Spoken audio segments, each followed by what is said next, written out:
E in questo scenario elegante, e appunto questo scenario degno di lei, Villa Gran Bruro, Teresa Rocco, Cantiamo Napoli, ciao! Sì, ciao Ida, hai visto che bel posto? Incantevole. Bellissimo, davvero. Si presta per tutte le situazioni, quindi anche per gli sposi, se vogliono fare le foto non c'è bisogno di allontanarsi moltissimo, vengono qua e hanno uno scenario incantevole. È vero, bellissimo anche quando ti accingi a cantare, sai comunque di essere in un'oasi felice, bella.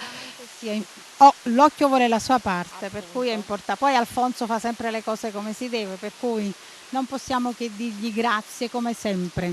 Quindi grazie Alfonso Criscuolo, grazie a tutto lo staff di Cantiamo Napoli che è sempre unito, è sempre efficiente, è sempre con noi. È vero, ed è sempre un piacere cantare per loro. Anche questa sera io canto questo singolo dal titolo Core Core Mio e gli autori sono testo e musica Gino Da Vinci. Questa è la mia preferita e lo sanno tutti. Grazie, grazie. Teresa Rocco con noi, non ci resta che salutarci. Teresa, un bacio forte forte a te e cantiamo Napoli.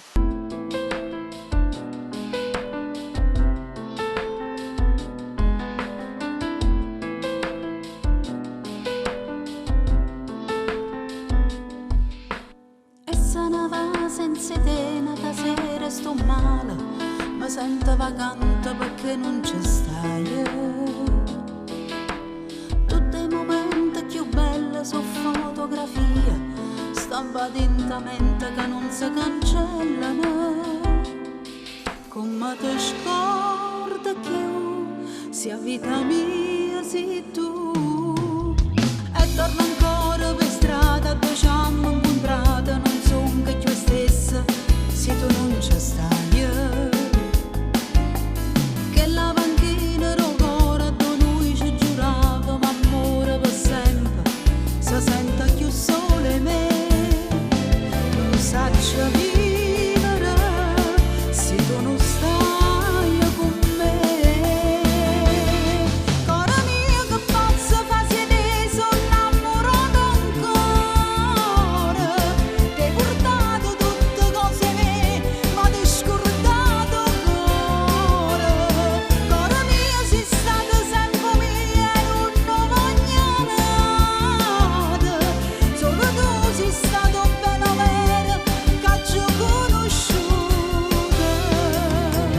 E continuo ad aspettare tutto tempo capo tu. Non so niente senza te, non esisto più.